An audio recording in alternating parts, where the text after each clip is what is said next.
Call of Duty Black Ops, we wanted to take players to an entirely new place and give them entirely new gameplay experiences, something they hadn't done yet with Call of Duty. And the era was perfect for that. And as we were doing our research and learning about these secret wars and these deniable operations and all this covert warfare that was going on underneath the layer of what people were seeing, they thought there was, it's this Cold War and Vietnam War and all this, but meanwhile there's these black operations that are going on between the two superpowers. And as we learned about those, we learned about the black operations and the kinds of soldiers and the elite forces that were conducting these operations. It just inspired all kinds of creativity and let us go and do things that Call of Duty hadn't done yet.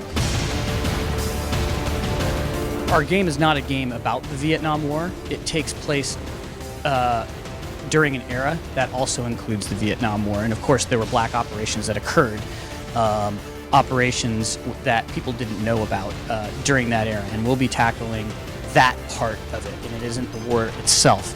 I would say that Call of Duty Black Ops takes the gloves off. Treyarch hasn't been afraid to do that in the past, and you should expect no different from Call of Duty Black Ops. We wanted to actually work with some people who conducted these black operations. So we worked with Major John Plaster, who is one of the most published authors. But he himself was SOG, was a Studies and Observations Group. That's what they were called, kind of an innocuous title for this group, and had extensive experiences in Southeast Asia during the Vietnam War. Conducting these black operations, and so he came to our studio and shared his experiences with us, everything from his training to the tactics and strategies that they'd used to some intimate experiences that they had. And it definitely stimulated the thought of our designers and our creatives in the studio to come up with some of the gameplay that we did. We also talked to the other side. We talked to Russian Soviet Spetsnaz during that era, and this is not the Russia of today. It is the Soviet Union, the formidable power that it was. So, and he was a inspiring individual, to say the least, as he talked about his training and what they would do.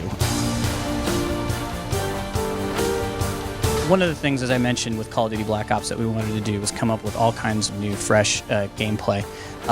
The idea to use alternative forms of ammo actually came from talking with some of these veterans, and they actually talked about packing their own ammo for the purposes that they wanted or that they needed. The bow and arrow or the crossbow was actually inspired by a couple of things. One is we were doing some research, and we learned that some of the indigenous people that worked in Vietnam, that worked with some of the special forces there, did actually use bow and arrow during their missions. It's a great stealth weapon, and if you're effective with it, obviously incredibly lethal, and you can go undetected. So we learned about that, and then we also heard from Major John Plaster that there was a member of SOG who would always choose a bow and arrow as he was going out on his missions. Now, in the mission that we have it actually featured in, you're behind enemy lines inside the Soviet Union, and it just seemed like the perfect device to be able, as it was, comes up during a stealth sequence.